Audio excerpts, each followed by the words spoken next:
किस तरह से नमन मैं करूँ आपका। स्वागतम स्वागतम स्वागतम आपका।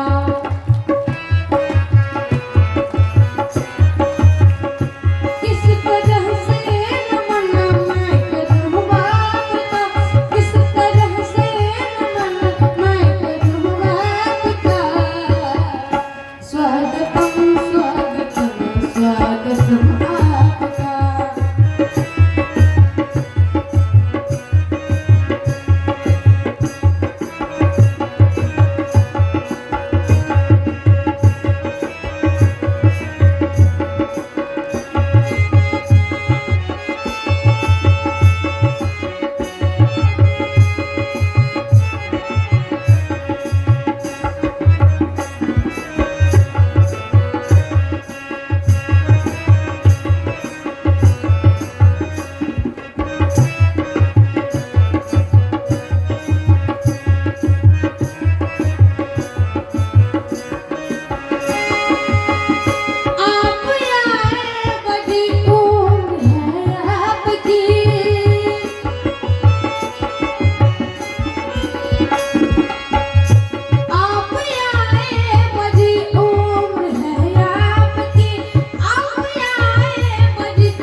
स्वागतम आपका।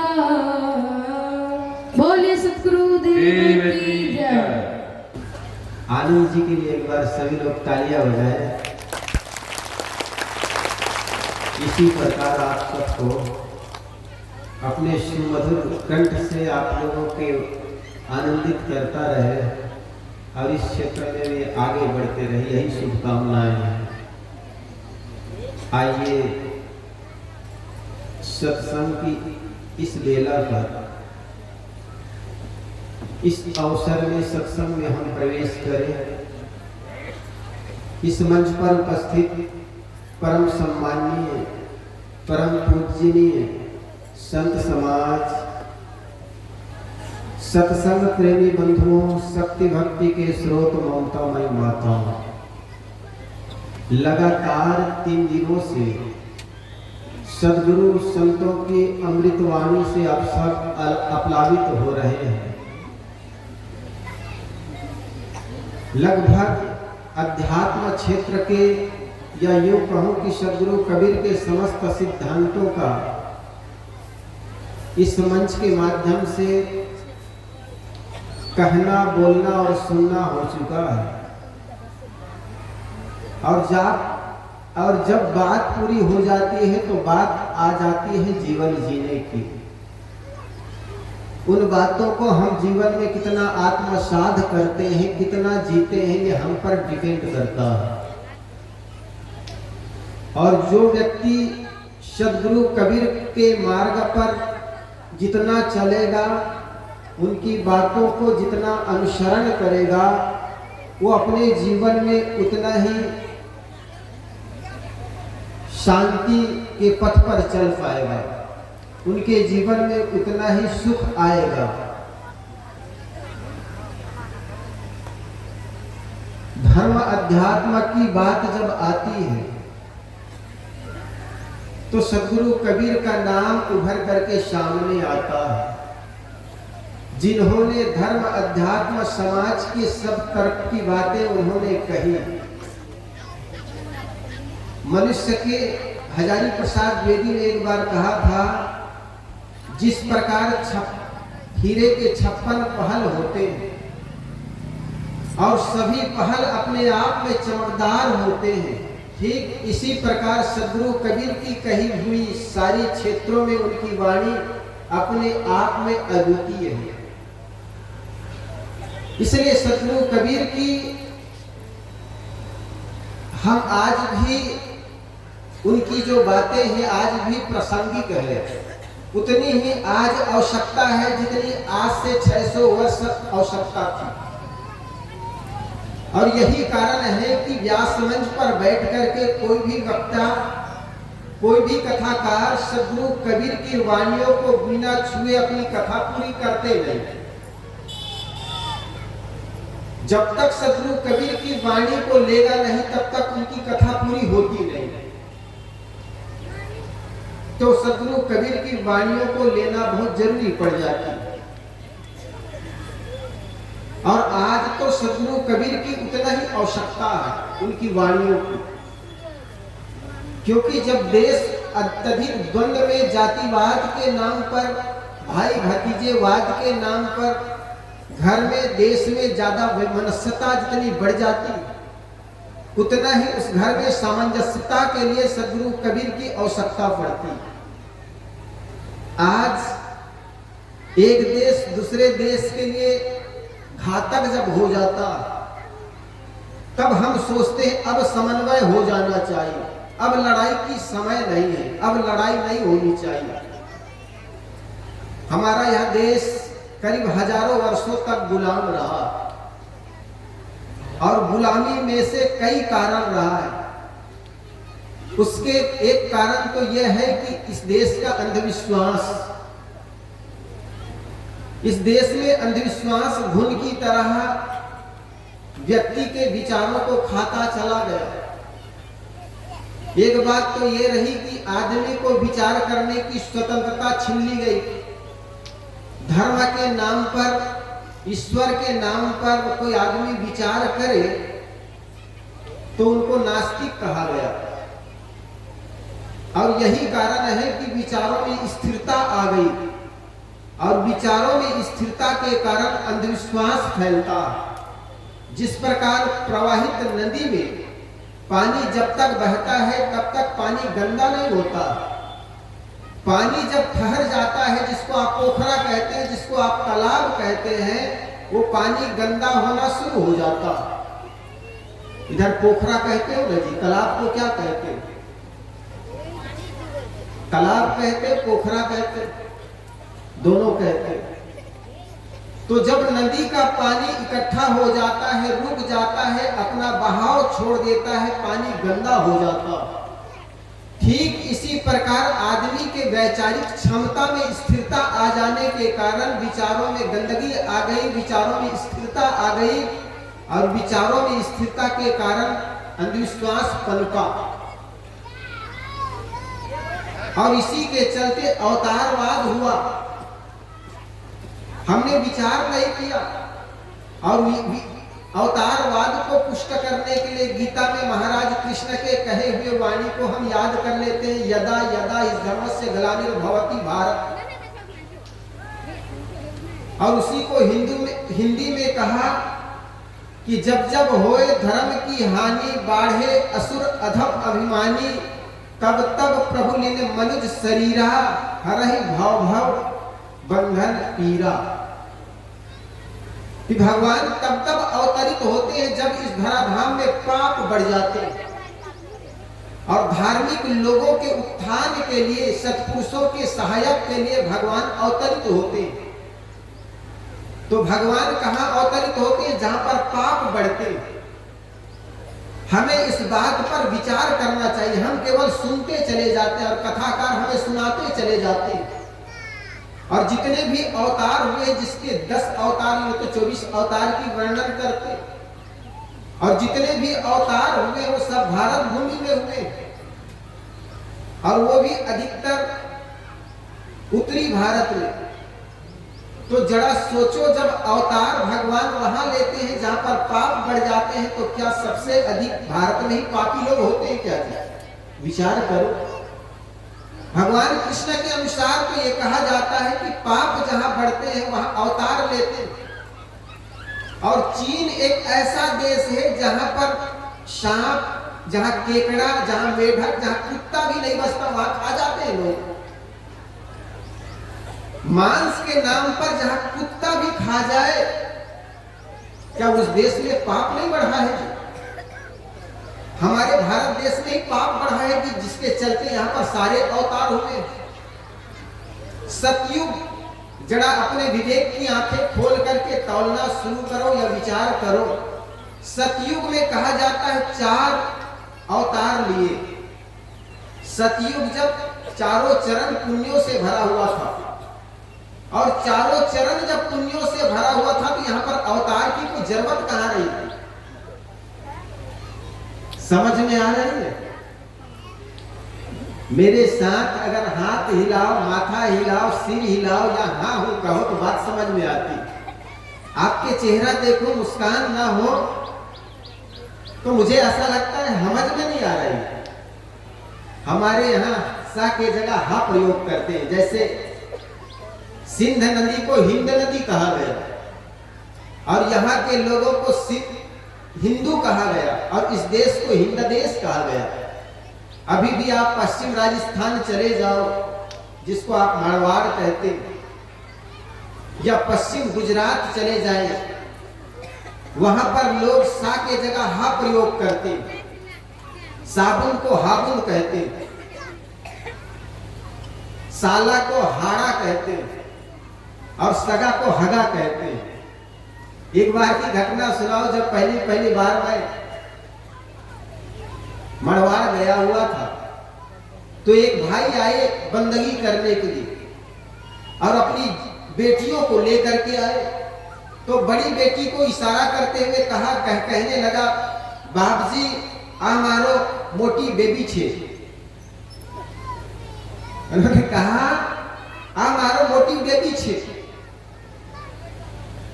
इनके हगाई करानी है। हगाई कराना मतलब झाड़ा कराना। हमने समझा ये बूढ़ा आदमी ये जवान लड़की को बीबी कह रहा है, लेकिन वहां पर एक लड़की थी, मेरी भाव भंगिना को समझ गई वो लड़की। वो समझ गई कि साहब जी हमारी बात समझ नहीं पा रहे। तो मैंने पूछा, बेटी ये क्या कह रही है? जवान लड़की को अपना बीबी बता रही है, बूढ़ा आदमी, और हगाई कराना है तो मुझे बताने की क्या जरूरत? झाड़ा कराना मतलब झगड़ा करना, हम यही समझे। तो उन्होंने कहा, साहब ये इनकी बड़ी बेटी ये कह रहे हैं मारो मोटी बेबी छे। बेबी मतलब बेटी, बेबी इंग्लिश शब्द है, कहीं कहीं बीबी भी कहते हैं, जैसे इंग्लिश में कहते हैं। तो ये कह रहे हैं साहब ये मेरी बड़ी बेटी है और इनकी सगाई करानी है, ये कह रहे हैं। तब बात समझ में आई। तो वहां पर सगाई को हगाई कहते थे। आपको बात समझ में आए तो हाँ में हाथ सिर हिलाया करो। तो इस देश को हिंद देश कहने लगे। तो मैंने शुरू किया था जैसे सतयुग में 4 अवतार की बात कही जाती है। जब चारों चरण पुण्यों से भरा हुआ तो 4 अवतार की जरूरत कहां पड़ी, क्योंकि भगवान तो वहां अवतार लेते हैं जब जब होए धर्म की हानि, बाढ़े असुर अधम अभिमानी।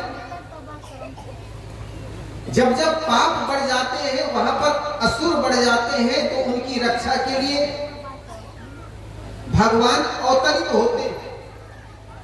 लेकिन यहां पर कोई पाप नहीं तो भगवान के अवतार कैसे? लेकिन 4 अवतार की वर्णन करते हैं। कौन कौन से? मत्स्य, कच्छ, वराह और नरसिंह। श्रीमद् भागवत आप सुनते हैं, उसमें बातें आती हैं। ये 4 अवतार के वर्णन करते हैं, मत्स्य, कच्छ, वराह और नरसिंह अवतार। आइए सर, बोलिए सदगुरुदेव की जय। तो सतयुग में कहा जाता है चारों चरण पुण्यों से भरा हुआ था, वहां पर 4 अवतार की बात कही जाती है। और इधर आइए त्रेता युग में। त्रेता युग में 3 चरण पुण्यों से भरा हुआ था, 1 चरण पाप था। यहाँ पर 3 अवतार की बात करते हैं। यहाँ पर भी बात कुछ समझ में नहीं आती। जब एक ही चरण पापों से भरा हुआ है तो 1 अवतार से काम चल सकता था, लेकिन 3 अवतार आए।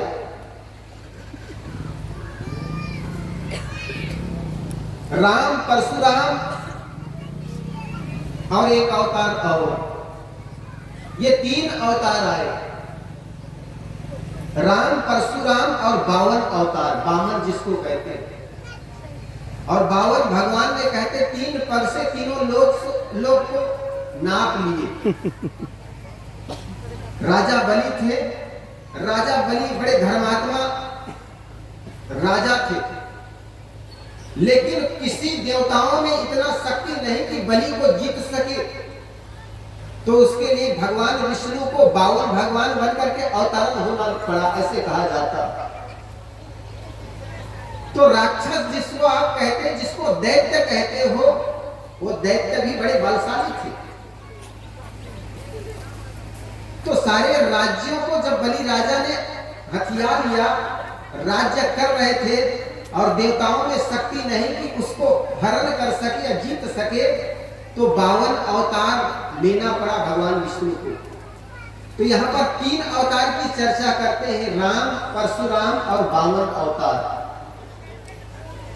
तो 3 चरण जब पुण्यों से भरा हुआ था, 1 चरण केवल पाप था, तो 1 अवतार से काम चल सकता था, लेकिन 3 अवतार की बात कही जाती है। अब आइए द्वापर। द्वापर में 2 चरण पाप था, 2 चरण पुण्य था, 2 अवतार की बात कही जाती है, लेकिन बात ठीक है। कृष्ण और बलराम। कृष्ण और बलराम चूंकि 2 अवतार पापों से भरा हुआ है, तो पाप जहां बढ़ जाते हैं, अधर्म जहां बढ़ जाते हैं, वहां भगवान अवतरित होते हैं। तो यहाँ पर 2 अवतार ठीक। लेकिन कलयुग को कहा जाता है चारों चरण पापों से भरा हुआ है। यहाँ पर केवल 1 अवतार की बातें कही जाती है, वो भी कलंकी अवतार अभी लिया नहीं। और ये कहा जाता है भगवान वहां अवतरित होते हैं जहां पर पाप बढ़ जाता है, तो पाप बढ़ जाता है, वहां अवतार लेने की बात जो है ये भी कुछ सही साबित नहीं होती। विवेक की दृष्टि से देखा जाए तो ये साबित नहीं होती, क्योंकि पाप बढ़ता है वहां अवतार लेते हैं। और ये सारे अवतार हमारे भारत भूमि में अवतरित हुए। और पाश्चात्य देश जहां पर लोग भोग को ही अपने जीवन का अंग मानते हैं, जहां हम कहते हैं भोगी आदमी को पापी आदमी कहते हैं, वहां के लोग भोग में प्रधानता मानते हैं। जैसे चीन जैसे देश कुत्ते जैसे प्राणी को भी, सर्प और चींटी जैसे सूक्ष्म प्राणी को भी मार के खा जाते हैं। और हमारे यहाँ के संतों ने, ऋषियों ने कहा, अगर कदम चलते आपके पैर के नीचे भी कोई चींटी दब करके मर जाती है तो वो पाप होता। लेकिन वहां के लोग बड़े चाव से खाते हैं, क्या वहां पापी नहीं हुए क्या? लेकिन वहां पर एक भी अवतार नहीं लिए। इससे पता चलता है ये अवतारवाद बिल्कुल झूठी बातें। एक तो अवतारवाद की बातें बिल्कुल झूठी है, और दूसरा जो ईश्वर की कल्पना लोग करते हैं वो बिल्कुल 100% झूठी है। क्योंकि ऐसा कोई ईश्वर नहीं जो पूरी सृष्टि को चलाता हो। पूरी पृथ्वी पर, हमारा पूरा ब्रह्मांड में हमारा जो पृथ्वी है ये एक छोटा ग्रह है। जिस प्रकार एक गेंद हो, वो छोटा सा गेंद इस धरती पर रख दो तो क्या सबको दिखाई पड़ेगी क्या? और इतने बड़े ब्रह्मांड को चलाने वाला अगर कोई ईश्वर की हम कल्पना करें तो एक कल्पना एकदम झूठी साबित होती। हाँ, वेदों के ऋषि ने कहा, जिसको रीत कहते हैं, रीत को ईश्वर कहा, नियम को ईश्वर कहा। क्योंकि जो प्राकृतिक की जो कारण कार्य की व्यवस्था है, इस कारण कार्य की व्यवस्था के चलते ये दुनिया चलती है। पानी सदा नीचे की ओर बहता है, आग की लपेट ऊपर की ओर उठती है, हवाएं तिरछी चलती है। तो ये कोई भगवान नहीं चलाता है, बल्कि अपने नियम से चलता है। जैसे पश्चिम से पूरब की ओर जब हवा चलती है तो भगवान पश्चिम में जाकर के ठेलता नहीं है हवा, बल्कि हवा चलने की अपनी कारणकारी की व्यवस्था है। जब कहीं पर तूफान आता है, जरा कल्पना करो जहां पर हवा हो, जहां आग लग गई हो, आग लगने से हवा की लपेट ऊपर की ओर उठेगी, वहां पर हवा की कमी हो जाएगी तो ठंडी प्रदेशों से इतनी तेजी से हवाएं चलेगी, उस खाली जगह को भरने के लिए ठंडे प्रदेशों से हवाएं आएंगी बड़ी तेजी से, उसी को हम तूफान कहते हैं। लेकिन हम तो छोटी छोटी बातों को लेकर के तकिया कलाम बना लेते हैं। क्या हुआ भैया? कहते हैं बाप जी भगवान की कृपा से। हर बात में हम भगवान की कृपा लगा देते हैं। इस साल बारिश नहीं हुई, भगवान की कृपा से। हमारे घर में साहब बच्चे पैदा हुए, भगवान की कृपा से। पिछले बार बड़े लड़के मर गए साहब, भगवान की कृपा से। हम कहते हैं साहब भगवान की कृपा से बच्चे हुआ ठीक, भगवान की कृपा से बारिश हुई तो ठीक, लेकिन भगवान की कृपा से कोई बच्चा मर गए ये तो ठीक नहीं हुआ ना। लेकिन हम भगवान की कृपा से कहते कहते तकिया कलाम लगाते चले जाते, आदमी उस पर विचार नहीं करता। साहब कहते हैं ये सब पर विचार करोगे तो तुम्हारे तथाकथित एक तो भगवान की कल्पना करते वो है नहीं। सृष्टि अपनी कारणकारी की व्यवस्था से चलती है। ये बात को अगर आप आज समझो या 1000 वर्ष बाद आपको समझाई जाए, जब तक कारणकारी की व्यवस्था को नहीं समझोगे तब तक आपके मन में जो भ्रामक है ईश्वर के प्रति वो बात निकलेगी नहीं।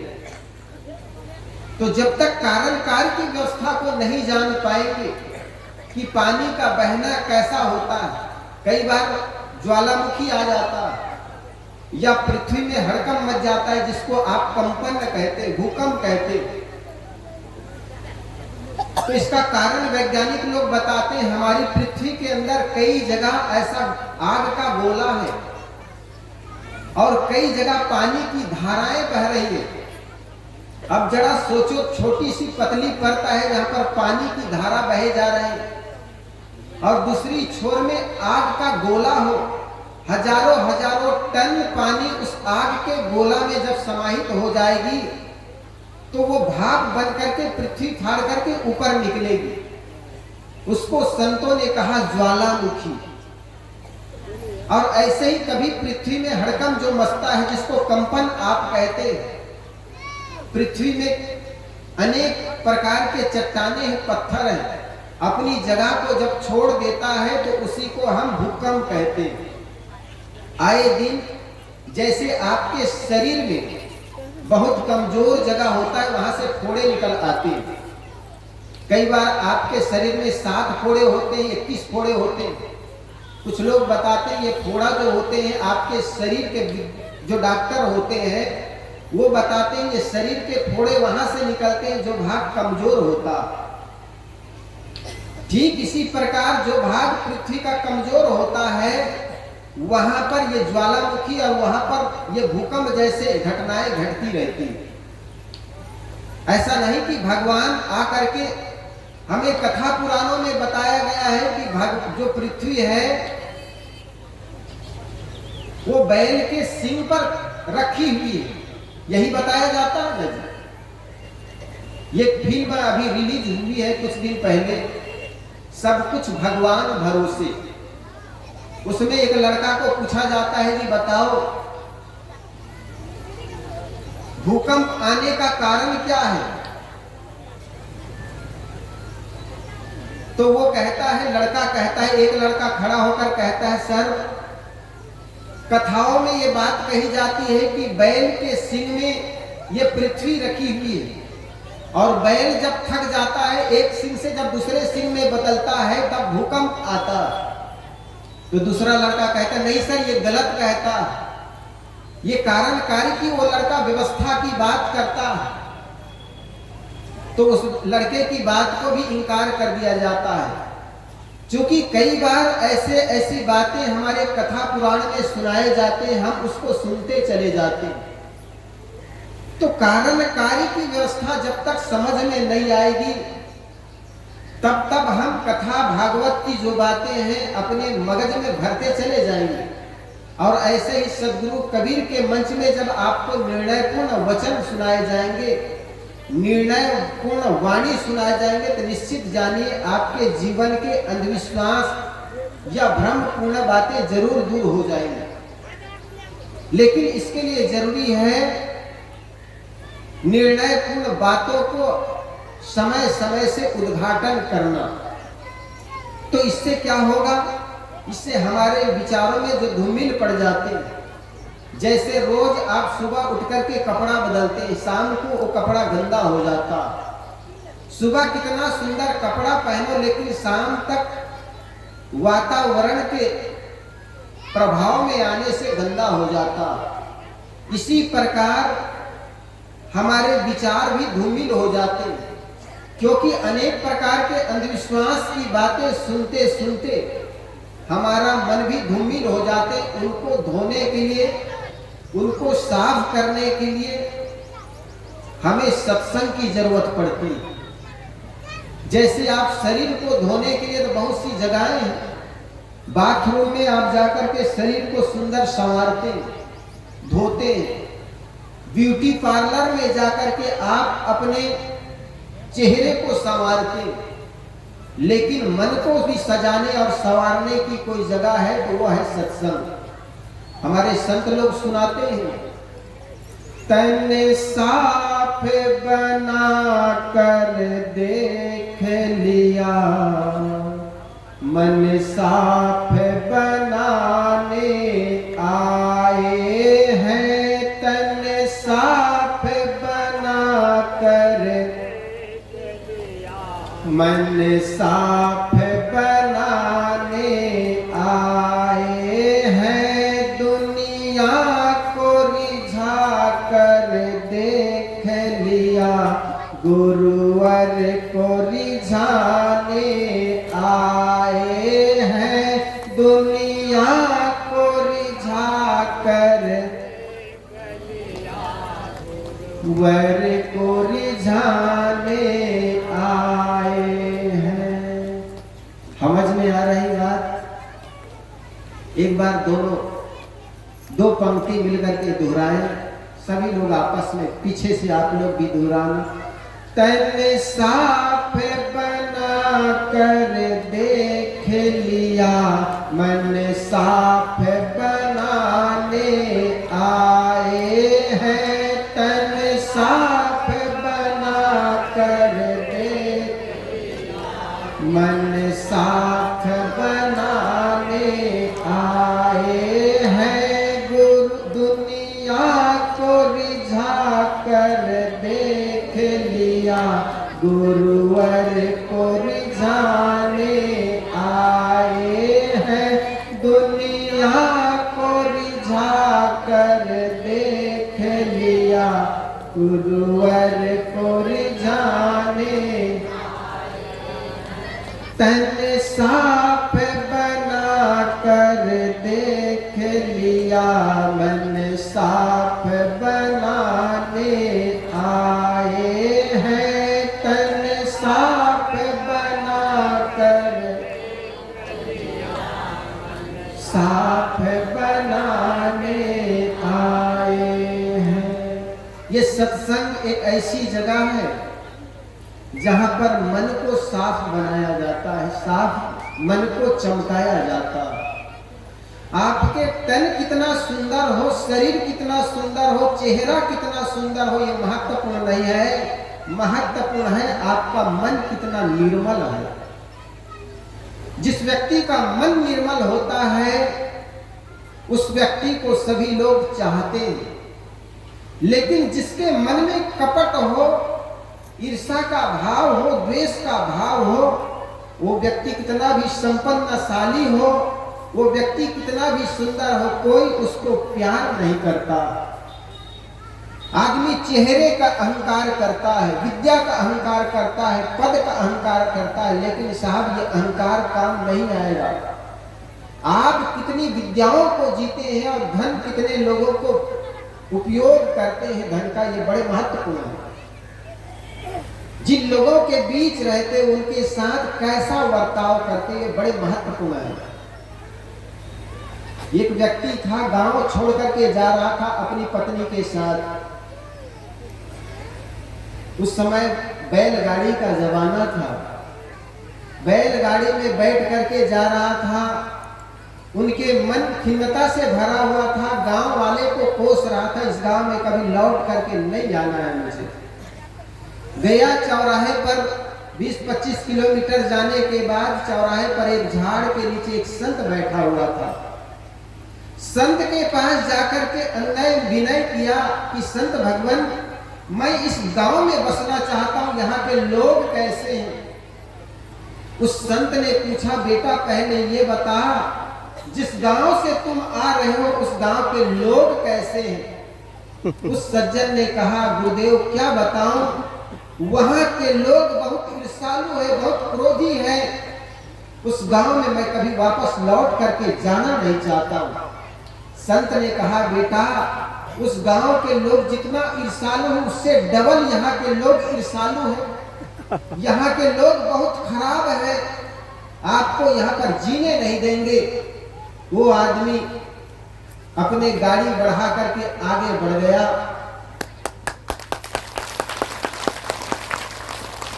और आगे बढ़ने के बाद ठीक उसके आधा घंटा बाद एक व्यक्ति अपनी पत्नी के साथ दूसरी बैलगाड़ी में बैठ करके पुनः आया और उसको भी, वे भी उस संत से हाथ जोड़ करके कहने लगे कि संत गुरुदेव, इस गांव के लोग कैसे हैं, मैं यहाँ पर बसना चाहता हूँ। संत ने कहा, बेटा जिस गांव से तुम आए हो वहां के लोग कैसे हैं? वो सज्जन अपने आंखों से आंसू बहाते हुए कहा, गुरुदेव मैं क्या बताऊं, मेरे ही अंदर कुछ कमियां थी जिसके चलते उस गांव में रह नहीं पाया। वहां के लोग बड़े देवता है, बड़े सुंदर है, और कभी ऐसा अवसर हो उस गांव में जाने का मुझे सौभाग्य मिले तो मैं जा करके उस गांव में फिर बसना चाहता हूं। तो संत ने कहा, बेटा वहां के लोग जितने सज्जन हैं उससे कहीं डबल सज्जनता इस गांव के लोग हैं। यहाँ पर आइए, बसिए, यहाँ आपको हर लोगों से आपको बड़ा प्यार मिलेगा। उस घटना को देख करके उनके जो पास में बला बैठा हुआ उनका जो चेला था, उनको रहा नहीं गया, उनके पास जाकर के कहने लगा, गुरुदेव आपके पास दो व्यक्ति आए और दोनों समस्याओं से मारा हुआ था। पहले आदमी आए, उसको कहा कि यहाँ के लोग बड़े खराब हैं, और दूसरा जो आदमी आया, जो सज्जन आया, उनको कहा कि यहाँ के लोग बड़े सज्जन हैं। कारण क्या है? एक ही समस्या से जूझे हुए आदमी को आपने दो तरह के उत्तर कैसे दिए? तो संत ने कहा, बेटा पहले जो आदमी आया था वो बहुत खड़ूस स्वभाव के आदमी था, वो जिस गांव में जाएगा उस गांव में झगड़ा करेगा, लड़ाई करेगा, उनके स्वभाव में झगड़ा और लड़ाई है। और दूसरी बार जब आदमी आया तो निश्चित वो आदमी संवेदनशीलता से भरा हुआ था, उनके हृदय में करुणा था, उनके हृदय में प्रेम था, उनके हृदय में मित्र भाव था। और ये आदमी जहां जाएगा अपने मित्र से, अपने स्वभाव के चलते सबको अपना मित्र बना लेगा। तो सबसे बड़ी बात यह है कि आप कैसे हैं ये बड़े महत्वपूर्ण है, गांव के लोग कैसे हैं ये बहुत महत्वपूर्ण नहीं है। अगर आप अच्छे हैं तो आपको सब अच्छे लगेंगे। इसलिए किसी संत ने बड़ा अच्छा कहा, नियत तुम्हारी अच्छी है तो घर में मथुरा काशी है। नियत अगर आपका अच्छा हो जाए तो निश्चित मानिए सब जगह अच्छा हो जाएगा। इसलिए सबसे पहली बात तो आप अच्छे हो तो निश्चित जानिए आप भले तो सब भला। अगर आपका मन करुणा से भरा हुआ है, आपका मन प्रेम से भरा हुआ है तो सब तरफ से आपको प्रेम मिलेगा। आप अगर दूसरे को सम्मान देते हैं, दूसरे का आदर करते हैं तो निश्चित जानिए दूसरे आदमी भी आपको सम्मान देगा। हमारे सदगुरु श्री पथिक जी महाराज कहा करते थे, वही तुमको मिल रहा है जो कि पहले से दिए हो, उसी का फल सामने है शुभ अशुभ जो कुछ किए हो। ये दुनिया अदलू बदलू की जगह है और जो हम देते हैं वही हमको लौट करके मिलता है। इसलिए जो हम चाहते हैं, जैसे जमीन का सबसे बड़ा नियम है, जमीन में आप जो बीज डालेंगे वही 100 गुना होकर अपने कर्म के फल से बचने के लिए यदि 7 समुद्र पार भी आप चले जाओ तो पर भी साहब कहते हैं कि 7 समुद्र पार जाने के बावजूद भी कर्म का फल तुम्हें पीछा नहीं छोड़ेगा। इसलिए भगवान भगवती की आराधना करके जो कर्म से बचना चाहोगे तो भगवान भी नहीं बचाता है। भगवान कैसे बचाए? भगवान बेचारा खुद नहीं अपने कर्म फल से बच पाता है। इस प्रकृति में आने वाला कोई भी मनुष्य अपने कर्म के परिणाम से बचने के लिए जिस देवी और देवता का आधार पकड़ते हैं, थोड़ा उस देवी देवता के जीवन का अध्ययन करना चाहिए तो पता चलेगा कि वो भी अपने कर्म के फल को भोगने के लिए विवश हो जाए। एक कहानी सुनाओ तो शायद बात स्पष्ट हो। कहानी क्या? कथा पौराणिक कथा है। श्री राम जी के जीवन में इतना भयंकर दुख देख करके उनके पिताजी राजा दशरथ को बड़ा कष्ट हुआ। कष्ट जीते जिंदगी नहीं हुआ, जीते जिंदगी हुआ भी तो व्यक्त नहीं कर पाया। वो कहानी है श्रीमद् भागवत महापुराण के अंतर्गत यह कथा आती है कि देवी भागवत के अंतर्गत, भागवत कथा में देवी भागवत के अंतर्गत यह कथा आती है कि राजा दशरथ जी का शरीर छूट चुका है और राजा दशरथ जी सूक्ष्म शरीर से स्वर्ग में विराजमान है। स्थूल शरीर को तो यहीं जला करके खाक कर दिया गया है, तो सूक्ष्म शरीर से स्वर्ग में विराजमान है। उस स्वर्ग का भ्रमण करते करते करते करते दुर्वासा ऋषि गुजर रहे हैं। संजोग से राजा दशरथ के ऊपर में दुर्वासा मुनि की नजर पड़ती है। अब भगवान के चूंकि पिता जो पूरी दुनिया में श्री राम को भगवान माना जा रहा है और भगवान के पिताजी से मुलाकात हो गई तो कौन संपर्क नहीं करना चाहे? करना चाहे तो प्रधानमंत्री मुख्यमंत्री हो और उसके पिताजी से किसी की दोस्ती हो जाए, तो दोस्ती काम देगा कि नहीं देगा? जिसको पूरी दुनिया भगवान मान रही है उसके पिताजी नजर के सामने आए तो कोई भी भेंट करना चाहेगा। राजा दशरथ जी के पास दुर्वासा मुनि चले जा रहे हैं और वहां बैठ करके राजा दशरथ से पूछ रहे हैं कि आप इतने चिंतित क्यों हैं? दशरथ जी कहते हैं, अब कहते होंगे कि नहीं इसका मैं गारंटी नहीं ले रहा हूं, पंडित जी ने जैसा लिखा है जो कहानी वो कहानी केवल समझा रहा, सुन लीजिए। चूंकि कहानी बनाने में तो माहिर है, 2 चीज बनाना, एक कथा बनाने में, दूसरा भगवान बनाने में। अभी अभी नया नया भगवान 1 महीना पहला बनाया, कुतेश्वर भगवान। सुने कि नहीं सुने? आप लोग सुने हैं? 1 महीना पहले लगभग कुतेश्वर भगवान एक ठो बनाया, उत्तर प्रदेश के बिजनौर क्षेत्र है, जिला है शायद बिजनौर क्षेत्र। उसमें एक कुत्ता के माथे में किसी ने चोट लगा था, लाठी डंडे से मारा होगा या ईंटा पत्थर से। तो कुत्ते के माथे में जब चोट लगती है तो उससे उसके अंदर जो कीटाणु फैलते हैं, तो नियम यह कहता है कि वो कुत्ता फिर सीधे रास्ता को देख नहीं पाता है, वो गोल गोल चक्कर काटता है, घूमता है वो गोल गोल, लेकिन उसको लगता है कि हम सीधा जा रहे हैं। या तो कुत्ते में पागलपन आ जाए, या चोट लगे, या कोई कीड़ा पड़ जाए, कोई बीमारी हो जाए, तो कुत्ता का स्वभाव है कि ऐसा ही करेगा। तो संजोग से एक कुत्ता के माथे में किसी ने लाठी डंडा से वार किया होगा, चोट लग गई होगी, अंदर घाव हो गया, थोड़े कीड़े पड़ गए। परिणाम यह हुआ कि एक गटर के पास में ही वह कुत्ता घूमने लगा। अब गटर के पास में कुत्ता रोड पर ही घूम रहा है, तो बच्चा सब हो हल्ला किया होगा, लाठी डंडा से भगाया होगा। वो कुत्ता भागते भागते हनुमान जी के मंदिर में चला गया। अब हनुमान जी के मंदिर में घुस गया, तो स्वाभाविक है कि घुस तो गया, लेकिन वो तो माथे में काटता होगा, तो घूमेगा कि नहीं घूमेगा? घूमेगा ना। अब मंदिर में प्रवेश कर गया, बीच में बजरंगबली खड़ा है, तो घूमे तो घूमे का एक के उपाय है कि बजरंगबली के प्रतिमा के चारों तरफ घूमना। तो चारों तरफ घूमते, ये कहानी में बना के नहीं कर, अपने अपने मोबाइल में देख सकते हैं, इंटरनेशनल समाचार का है। हाँ, तो घूमना शुरू किया। घूमते घूमते घूमते घूमते 24 घंटा 48 घंटा जब लगभग हो गया, एक आदमी किसी ने वीडियो बनाया और उसको छोड़ा, अपलोड किया फेसबुक पर, सोशल मीडिया पर। अब सोशल मीडिया वाले से लपक लिया टीवी वाला सब, अब उसको एकदम करना शुरू किया। करते करते दूसरे दिन से वह कुत्ता भैरव बाबा घोषित हो गया। और उसके बाद उस प्रचार से उस मंदिर में दिन भर में कम से कम 25,000 लोगों की लाइन लग गई।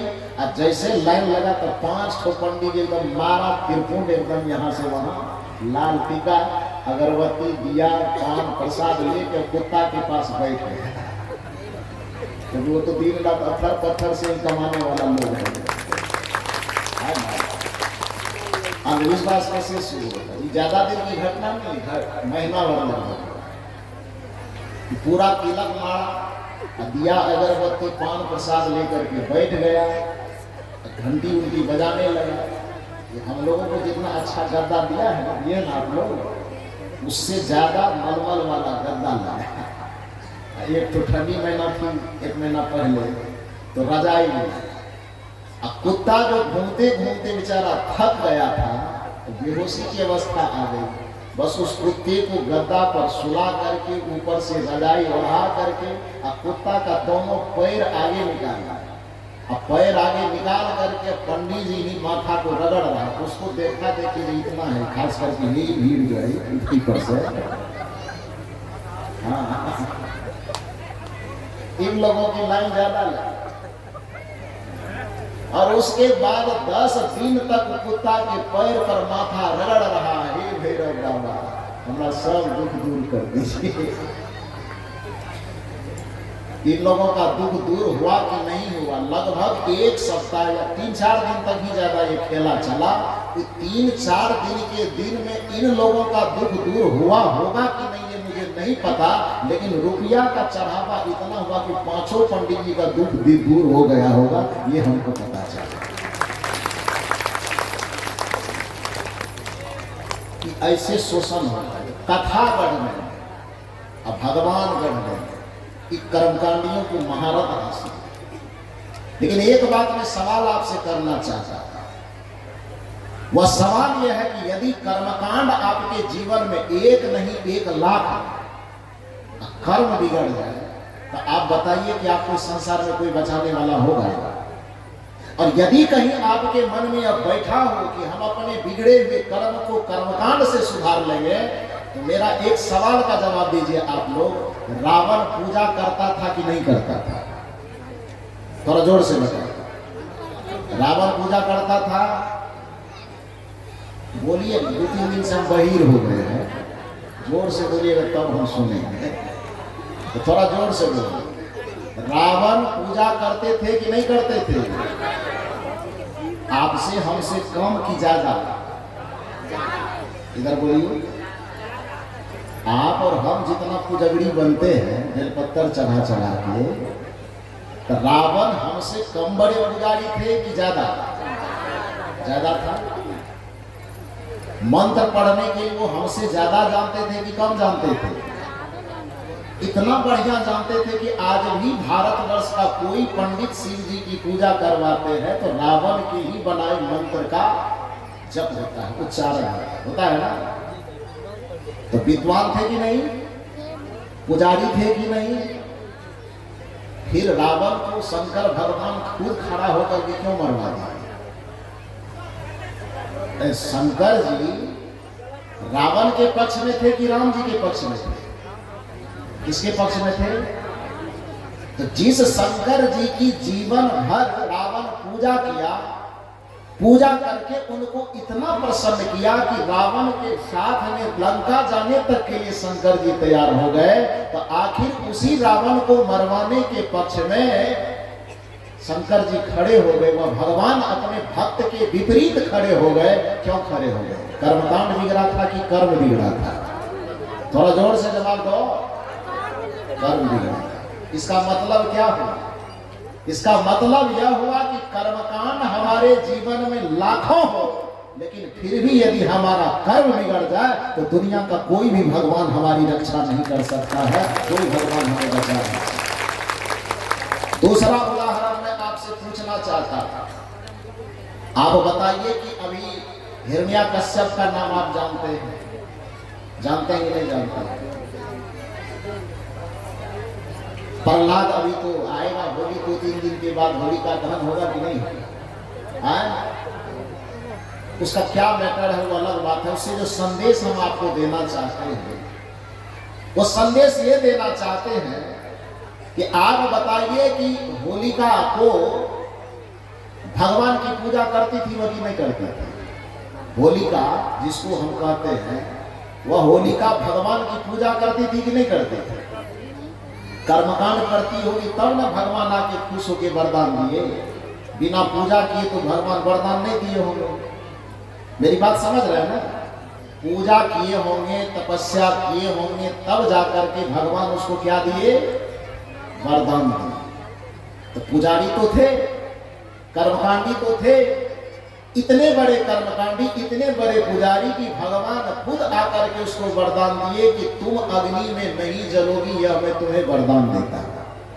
तो इतना बड़ा वरदान पाने के बावजूद भी दूसरे को जलाने का जो कुकर्म किया उन्होंने, प्रहलाद को कि गोद में बैठाएंगे इसको जला के, पूजा करके तो वरदान हासिल कर लिया, लेकिन दूसरे को हम नहीं जलाएंगे, दूसरे को हम नहीं डुबाएंगे, दूसरे को हम नहीं बिगाड़ेंगे, दूसरे को हम नहीं रुलाएंगे, ऐसी भावना अपने मन में नहीं पाली और वरदान पा करके और उन्मत्त हो गई और अपने कर्म को बिगाड़ लिया कि भक्त को गोद में बैठा करके उसे जलाना चाहा, तो भगवान उसकी रक्षा की कि उसको जला करके खाक कर दिए।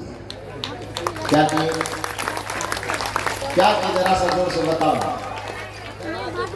जिसको भगवान वरदान दिए कि तुम अग्नि में जल नहीं सकती, उसी को भगवान को जलाना क्यों कर गया? कर्मकांड बिगड़ने के कारण कि कर्म बिगड़ने के कारण? आप लोग जोर से बोलो, आप ही लोगों से हम सुनेंगे। कर्मकांड बिगड़ा कि कर्म बिगड़ा? इसका मतलब क्या हुआ? आदमी को कर्मकांड में भरोसा करना चाहिए कि कर्म पे?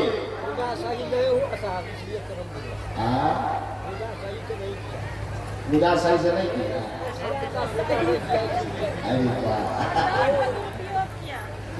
अच्छा ठीक है। कर्मकांड यदि हमारे साथ में भी हो, लेकिन कर्म हमारा बिगड़ जाए, वो कर्मकांड हमारी रक्षा नहीं कर सकता है। लेकिन कर्मकांड हमारे साथ में न भी हो, लेकिन हमारा कर्म, हमारा चिंतन, हमारा वचन, हमारा आचरण सुधरा हुआ हो, तो पूरी दुनिया में पूरे तीनों लोगों में हमारा कोई बाल बांका नहीं कर सकता है। चरित्र में वो ताकत होती है, सुकर्म में वो ताकत होती है। यही दर्शन कबीर साहब का। कर्म प्रधान विश्व करी राखा, जो जस करहि सो तस फल चाहा। नियम यह कहता है कि जिस देवी देवता, जिस भगवान भगवती के भरोसे हम अपने कर्म को बिगाड़ करके कर्मकांड में उलझने चले जाते हैं, जरा सा उसका थोड़ा जीवन का अध्ययन कीजिए। और इस कथा को जो मैं आपको बताने जा रहा हूँ, बता रहा हूँ, इसमें यही चित्रण किया गया है, यही दर्शाया गया है।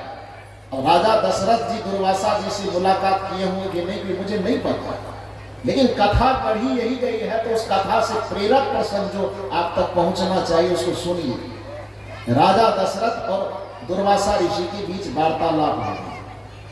दुर्वासा जी पूछते हैं कि आप इतना चिंतित क्यों हैं? राजा दशरथ कहते हैं, यह भी पूछने की बात है। एक तो चौथी अवस्था में 4 पुत्र की प्राप्ति हुई, बचपन में पढ़ने भेज दिए, पढ़ करके आया, थोड़ा सा लगा कि अब इसको राजकुमार घोषित कर देना चाहिए, युवराज पद दे देना चाहिए। देने को सोचे ही रात में फैसला लिए, 2-3 घंटा खुश रहे, लड्डू बांटे, और सुबह होते होते निर्णय बदलना पड़ा कि राजगद्दी ने इसको वनवास भेजा। तो सारी खुशी गम में बदल गई, चिंता में बदल गई। और उस चिंता में इतना पीड़ित हुए कि हम खुद मर गए। घर में 3-3 पत्नी विधवा हो गई। राम जंगल चले गए, और जंगल में भी गए तो वहां भी शांति से रहने को नहीं मिला। रावण सीता जी का हरण कर लिया। राम वहां जंगल में परेशान, घर में सब परेशान। तो जब पूरा परिवार ही परेशानी में उलझा हुआ है, और फिर भी दुर्वासा मुनि आप पूछते हैं कि आप चिंतित क्यों, कैसा लग रहा है? कुछ नहीं। दुर्वासा मुनि ने कहा कि हाँ, बात तो सही है, लेकिन फिर भी पूछने की एक औपचारिकता, इसीलिए पूछ रहा हूं कि मुंह क्यों लटकाया, उदास क्यों? राजा दशरथ ने कहा कि उदासी का यही कारण। खैर छोड़िए, संसार है, लाभ हानि, यश अपयश, जीवन मरण, ये घटित होते रहता है।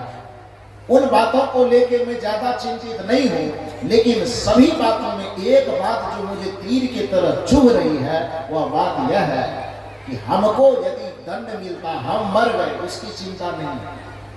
हमारी तीनों पत्नी विधवा हो गई, इसकी भी चिंता हमको नहीं है। लेकिन एक चिंता हमको खाए जा रही है कि राम जब से जन्म लिए हैं तब से उसको मैंने कोई गलती, कोई अपराध करते हुए नहीं देखा, किसी का बिगाड़ते हुए नहीं देखा, किसी का अपमान करते हुए नहीं देखा, किसी की निंदा शिकायत करते नहीं देखा। और जब यह कहा जाता है कि कर्म का ही परिणाम फल के रूप में आता है, तो जब राम ने ऐसा कुछ गलती किया ही नहीं, जब से जन्म लिया किसी का स्वप्न में भी बुरा नहीं चाहा, तो फिर उसके जीवन में इतना भयंकर दुख क्यों कि गद्दी मिलने वाली थी, वनवास मिल गया, और वन में भी गए तो सुकून से रहने का मौका नहीं मिला, पत्नी का अपहरण हो गया, दर दर की ठोकर खा रहे हैं, रो रहे हैं, आंसू बहा रहे हैं। अब इससे ज्यादा पीड़ादायक और क्या हो सकता है? ये बात मुझे तीर के जैसे चुभती है कि जब कर्म का ही फल अच्छा बुरा होता है, तो श्री राम ने कोई कर्म बुरा किया नहीं, फिर भी उसको ये दुख क्यों मिला? ये सवाल किनका है? राजा दशरथ जी। किनसे सवाल किया है? दुर्वासा जी। इसका जवाब दे दूं आज दूं कि कल दूं? नहीं तो अगले साल देता हूं। एक ही बार में खत्म कर ले तो जुगाड़ मेरा खत्म हो गया। अगले साल ईश्वर साहब ना भी आवे तो हमको बुला लेना, तब जवाब क्या विचार अभी दे दूं? हाँ तो सुनो बढ़ गया। बहुत ज्यादा देवी देवता के पीछे पड़ी रहती है। देखो कर्म का चक्र कैसा होता है। महाराज दशरथ को दुर्वासा मुनि बता रहे हैं कि आपको क्या लगता है कि आदमी के कर्म का परिणाम एक ही जन्म में मिलता है? यही बात कबीर साहब करे, 7 समुद्र आरा पड़े। समुद्र का अर्थ यहाँ पर आप जन्म लगा सकते हैं। फिर लोगों के मन में होता है कि इस जन्म में जो कर्म किए अगले जन्म में कैसे मिलेगा, तो दर्शन इसका समाधान करता है। घड़ा बनाने वाले कुम्हार भाई को चाक चलाते हुए देखे हैं आप लोग? नहीं देखे? देखे हैं चाक चलाते हुए? दर्शन शास्त्र कहता है कि जब कोई व्यक्ति, जब कोई कुम्हार चाक चलाता है, तो देखना कि उस चाक में क्या करता है। पूरा गोल चाक रहता है, उसमें एक छोटा सा छिद्र रहता है, उसमें वह लाठी लगा फंसा करके चाक को घुमाता है।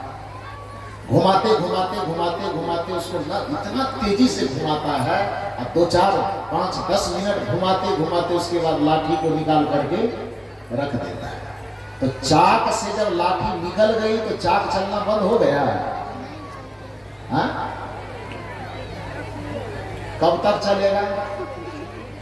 लाठी निकल जाने के बावजूद भी चाक में जब तक गति भरी हुई है तब तक वह चलते रहेगी, भले 10 मिनट चले 15 मिनट चले।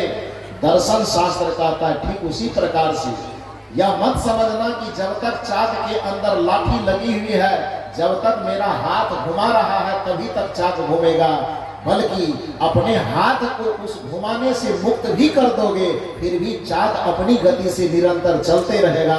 उसी तरह से आत्मा जब तक कर्म करता है तभी तक उसके फल के भागी होंगे, ऐसी बात नहीं है, बल्कि यह आत्मा उस वासना के चक्र में जब तक घूमती रहेगी तब तक आत्मा को उस कर्म का फल भुगतना पड़ेगा। यही दर्शन का नियम है, यही कर्म का सिद्धांत है।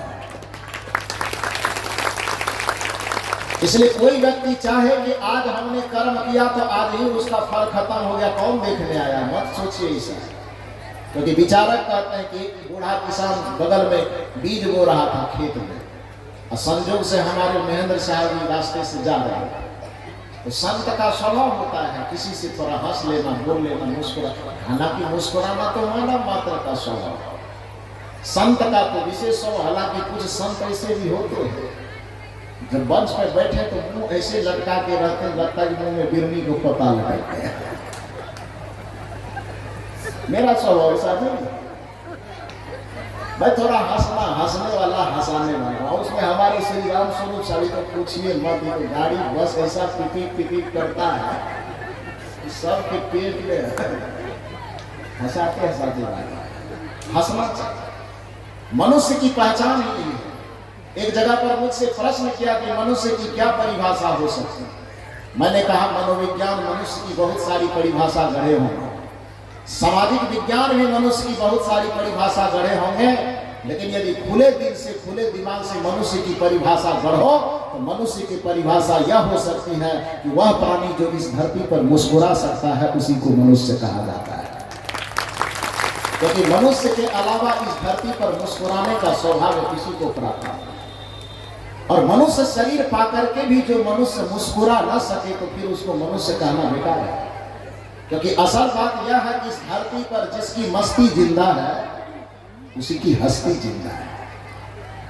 जिस व्यक्ति की मस्ती जिंदा नहीं उसकी हस्ती जिंदा नहीं, और जिस व्यक्ति की मस्ती और हस्ती दोनों जिंदा नहीं, सच पूछो तो वो धरती पर जबरदस्ती जिंदा है, जबरदस्ती जिंदा, उसको जिंदा नहीं रहना। यदि जिंदा रहना चाहते हो, जिंदा दिली का कुछ रहस्य दुनिया को दिखाना चाहते हो तो मस्त रहना सीखो, फूलों से मित हंसना सीखो, भौरों से मित गाना, तरु की झुकी डालियों से सीखो शीश झुकाना, दूध तथा पानी से सीखो मिलना और मिलाना। जब भी मौका लगे कोई भी वजह खोज करके मुस्कुराओ, मित्रों के साथ में मुस्कुराओ, पति और पत्नी के साथ में मुस्कुराओ, भाई भाई के साथ में मुस्कुराओ, गुरु और शिष्य से जब मुलाकात हो तो मुस्कुराओ। चेहरे पर मुस्कुराहट को बना के रखो, यही आपके मनुष्य होने की पहचान है। लेकिन आज मनुष्य दुनिया में हर चीज को हासिल कर लिया है, दुर्भाग्य है कि अपनी जो मौलिक पहचान उसकी थी मुस्कुराहट की, उसी को वो गवा बैठा है। शायर ने इस पर आपत्ति जताते हुए कहा है कि फूलों को देखो तो हरदम महकता है, बुलबुल को देखो तो मस्ती में चहकता है, फूलों को देखो तो हरदम महकता है, मगर इस इंसान को क्या हो गया है भगवान, जब देखो तो हमेशा कूदता और बहकता है, जब देखो तो हमेशा कूदता और बहकता है। मुस्कुराना चाहिए, कोई वजह खोजो, एक साथ में परिवार के सब लोग साथ में बैठ करके हंसिए, मुस्कुराइए, खेलिए, गुनगुनाइए, इसी का नाम जिंदगी है।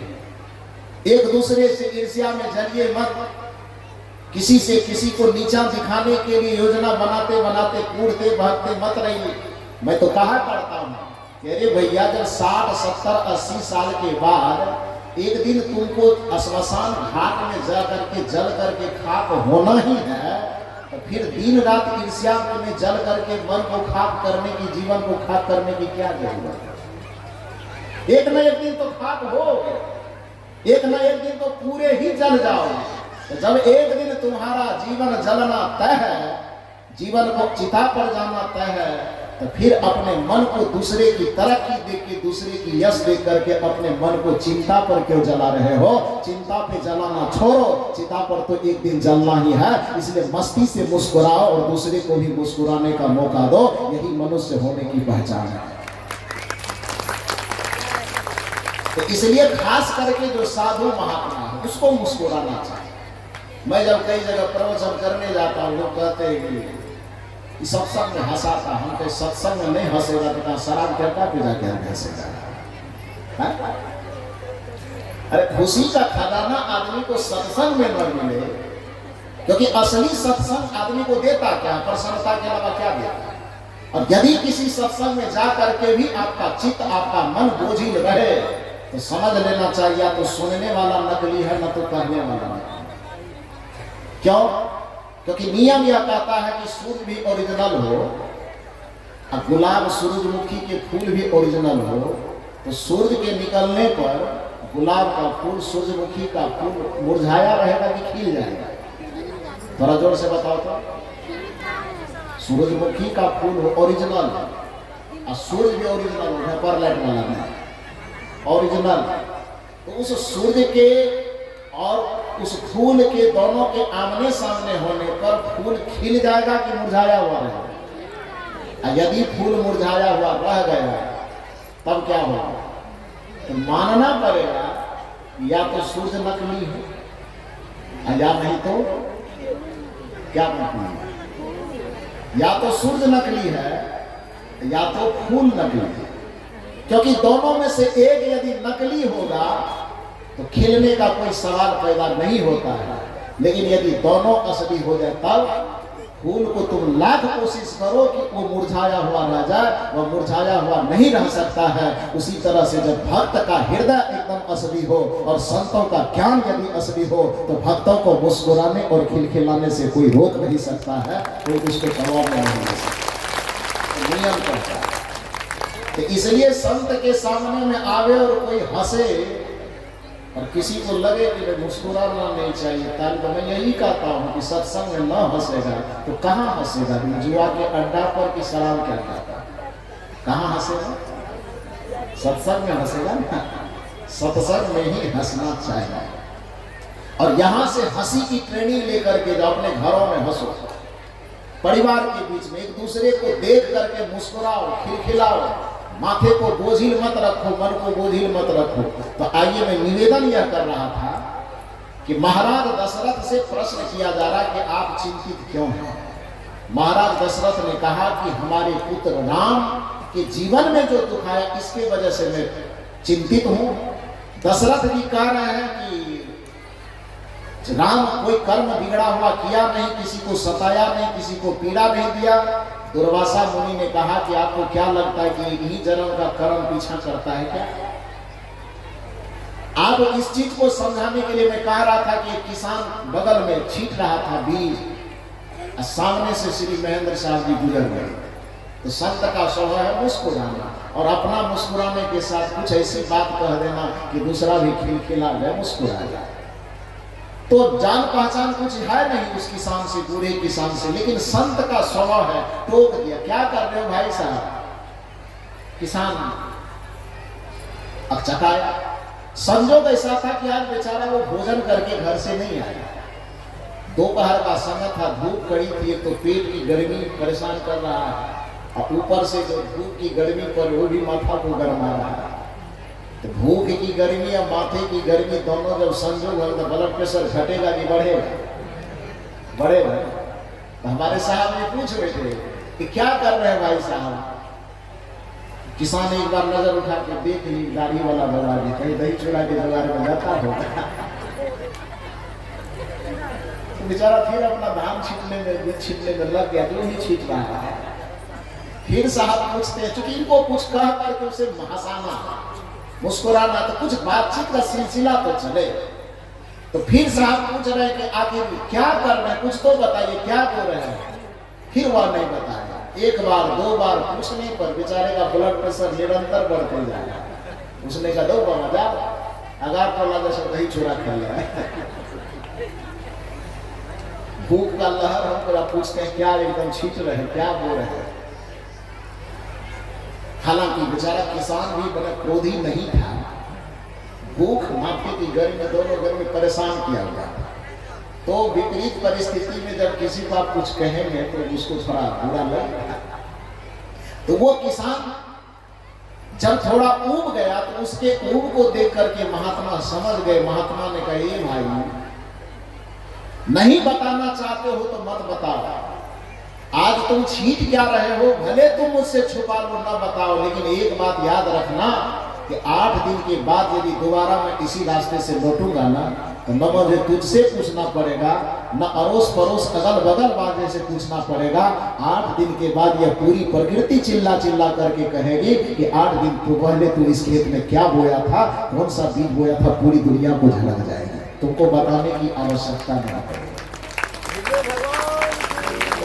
क्योंकि नियम यही कहता है कि आज जो बीज बोया जा रहा है कल वही फसल बन करके निकलेगा, और जब कल फसल बनेगा वही हमारे पास फल बन करके आएगा। कर्म का सिद्धांत यही कहता है। इसलिए कबीर साहब कहते हैं, यदि तुम सुख का फल चाहते हो, आम का फल चाहते हो, तो भाई मेरे तुम बबूल का बीज क्यों लगा रहे हो। कबीर साहब के साथी सुने हैं ना आप लोग, करे बुराई सुख चाहे कैसे पावे को, रोपे पेड़ बबूल का। बीज किस चीज का बोल रहा है, बबूल का। सवाल यह होता है, रोपे पेड़ बबूल का तो आम कहां से हो। बीज लगा रहे हो बबूल का, फल खोज रहे हो आम का। बीज लगा रहे हो दूसरे को सताने का, अब फल खोज रहे हो सुकून का। बीज लगा रहे हो दूसरे को रुलाने का, और फल खोज रहे हो कि हम खुद मुस्कुराते रहें। बीज लगा रहे हो कि दूसरे को असफल कैसे करें, और फल खोज रहे हो कि हमारे जीवन में सदैव सफलता रहे। ये कैसे होगा? क्योंकि कर्म का सिद्धांत यह कहता है कि मिलेगा वही तुम्हें जो तू जगत को दिया है, जो काटेगा वही जो आज तू बो रहा है। इसलिए नियम यह कहता है कि यदि तुम अपने लिए आंसू न चाहते हो तो कभी किसी को आंसू मत देना। यदि तुम अपने लिए बुरा न चाहते हो तो कभी किसी का बुरा मत करना। भजन सुने हैं ना आप लोग, भला किसी का कर न सको तो बुरा किसी का मत करना। पुष्प नहीं बन सकते यदि तुम कांटे बनकर मत रहना। मनुष्य हो तो किसी का भला करो, और यदि कदाचित तुम्हारे पास किसी का भला करने की योग्यता, किसी की भला करने की क्षमता न हो तो भी कोई अपराध नहीं होगा। लेकिन इतना रहम जरूर कर देना कि किसी का बुरा मत करना, ये भी धर्म हो जाएगा। यदि आपके पास योग्यता और क्षमता हो तो किसी के मार्ग में फूल बिछाने की कोशिश करना, और यदि कदाचित आप कह सकते हैं कि हमको फूल बिछाने की क्षमता नहीं है तो संत कहते तो भी कोई पाप नहीं होगा। कम से कम किसी के रास्ते में कांटे बिछाने की कोशिश मत करना, यही पुण्य हो जाएगा। पहले मनुष्य होने का दायित्व तो यह निभाइए कि हो सके तो किसी के सफलता के मार्ग में आप रास्ते को समतल कीजिए, और यदि रास्ते को समतल न कर सकते तो भी संत कहते मानो पाप नहीं होगा। लेकिन इतना रहम दुनिया पे जरूर करना कि किसी के समतल रास्ते में गड्ढा खोद करके गिराने की कोशिश मत करना। इसको भी धर्म कहा जाएगा, इसको भी पुण्य कहा जाएगा। भला किसी का कर न सको तो बुरा किसी का मत करना। पुष्प नहीं बन सकते यदि तुम कांटे बनकर मत रहना। पहला कोशिश यह करना कि अपने तन मन धन अपनी योग्यता और क्षमता से किसी को हम लाभ पहुंचा सके। न पहुंचाओ तो पर भी कोई बात नहीं, बुरा मत करना किसी का। बन न सको भगवान यदि तुम, ध्यान दीजिए शब्द पर, बन न सको भगवान यदि तुम कम से कम इंसान बनो। नहीं कभी शैतान बनो और नहीं कभी हैवान बनो। कोशिश करो कि मनुष्य बने हैं तो हम भगवान बने।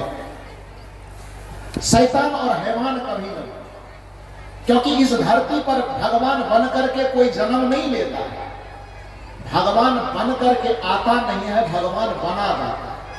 और शैतान भी बन करके कोई जन्म नहीं लेता है, इस अपने कर्म से व्यक्ति शैतान बन जाता है। मूल रूप में केवल मानव जन्म लेता है, और मानव अपनी चेतना से ऊपर उठ करके जब काम करने लगता है, संस्कार से जीवन जीते हुए दूसरों में प्रेम खुशियां बांटने लगता है, तो वही मनुष्य भगवान की श्रेणी में पहुंच जाता है। और जो मनुष्य अपनी योग्यता से नीचे गिर करके, अपने चरित्र से नीचे गिर करके, अपनी चेतना से नीचे गिर करके दूसरे को हमेशा सताने और रुलाने के पीछे लगा रहता है, उसी को शैतान कहा जाता है, उसी को हैवान कहा जाता है। न तो भगवान बन करके कोई जन्म लेता है, न शैतान बन करके कोई जन्म लेता है। जन्म तो सब मनुष्य बन करके ही लेता है। यदि मनुष्य अपने कर्म से खुद सुखी होकर के दूसरों में सुख प्रेम खुशियां बांटने लगे, तो वही भगवान बन जाता है। और अपने कर्म के माध्यम से दूसरे को सताने लगे, पीड़ा देने लगे, रुलाने लगे, शोषण दमन उत्पीड़न करने लगे, तो बस वही मनुष्य क्या बन जाता है? शैतान बन जाता है। नियम यह कहता है, नीति यह कहती है कि बन न सको भगवान यदि तुम कम से कम इंसान बनो, नहीं कभी शैतान बनो और नहीं कभी हैवान बनो। बना सको यदि महल नहीं तुम झोपड़ियां न जला देना, पुष्प नहीं बन सकते यदि तुम कांटे बनकर मत रहना। भला किसी का कर न सको तो बुरा किसी का मत करना, पुष्प नहीं बन सकते यदि तुम कांटे बनकर मत रहना। इसलिए दूसरे के मार्ग में कांटा बोओगे तो आपके जीवन में कभी फूल नहीं खिलेगा। दूसरे के मार्ग में आंसू होगे तो तुम्हारे जीवन में कभी मुस्कुराहट नहीं आ सकती। यही संत का ज्ञान है। इसलिए जीवन में जब भी अपने दुख और पीड़ा से मुक्ति चाहते हैं तो कर्म को सुधार करके चलिए। यही श्रवण परंपरा का ज्ञान है। राम जी के संबंध में चर्चा की जा रही है। दुर्वासा मुनि ने कहा कि तुम्हें क्या लगता है कि चाक में से लाठी निकल गई तो चाक चलना बंद हो जाएगा? कर्म करने से एक बार आत्मा ऊपर अट गई तो उस कर्म के वासना से बच जाएगा। वासना का चाक बहुत देर तक घूमता है, लाठी भले निकल जाए। तो इसलिए राजा दशरथ, तुम राम जी को कितने दिन से जान रहे हैं? बहुत से बहुत, एक जन्म से। लेकिन उसके किए हुए पूर्व जन्म के जो काम है वह इतना अपराध से भरा हुआ है कि इस जन्म में वो अच्छा भी कर रहा है, उसके बावजूद भी उसको फल अच्छा नहीं मिल रहा है, बुरे फलों का सामना करना पड़ रहा है। राजा दशरथ चौंके और चौंक करके पूछते हैं कि हमारे राम से भी गलती हुई है? दुर्वासा मुनि ने कहा हाँ गलती हुई है। कहा क्या गलती हुई? दुर्वासा मुनि बता रहे हैं कि जिस समय राम विष्णु के रूप में थे तो एक बार देवासुर संग्राम हुआ, देवताओं और असुर का संग्राम। अब देवता और असुर का संग्राम कहें तो आप ये मत समझ लीजिए कि असुर में बड़का बड़का मोछ वाला, बड़का बड़का दांत वाला, काला काला चेहरा। ये भी पंडित जी लोगों ही बनाया है इसको। हमको लगता है कि असुर लोग घूस नहीं दिया होगा पंडित जी को, इसलिए गलत कथा कर दिया। देवता लोग कुछ दिया होगा, पूंजीपति ज्यादा, इसलिए उसकी छवि थोड़ी अच्छी बनाई। हकीकत बात यह है कि जो शास्त्रों और पुराणों को पढ़ने वाले हैं, देव और असुर का मतलब कोई हिंदुस्तानी पाकिस्तानी नहीं है। देव असुर का मतलब कोई जन्मजात विरोधी नहीं है, बल्कि देवता और असुर ये दोनों भाई हैं। अब आप कहेंगे कि दोनों भाई कैसे हैं? तो हमारे साहब जी इस बात की चर्चा बढ़िया से करेंगे, क्योंकि साहब जी जितना मधुर संगीत सुनाते हैं, कबीर साहब के विचार सुनाते हैं, उतने ही संगीतमय स्वर में श्रीमद् भागवत कथा भी लोगों के बीच सुनाते हैं। एक बार जोरदार ताली बजा करके अभिनंदन साहब जी। साहब जी के सामने में हम भी थोड़ा भागवत कथा बांट ले रहे हैं, और गड़बड़ हो जाए तो साहब जी ठीक कीजिए बगल से। तो श्रीमद् भागवत महापुराण में यह कथा आती है कि देवता और असुर दोनों एक दूसरे के भाई कैसे। हकीकत बात तो यह है कि वैदिक साहित्यों का अध्ययन आप करेंगे तो वहां देवता का मतलब ही खराब होता है, सूर माने खराब और असुर माने अच्छा। वाल्मीकि रामायण के अंतर्गत सूर और असुर की परिभाषा की गई है, तो उसमें बताया गया है कि सूर उसे कहते हैं जो सुरा और सुंदरी का अत्यधिक सेवन करे, उसको सूर कहा जाता है।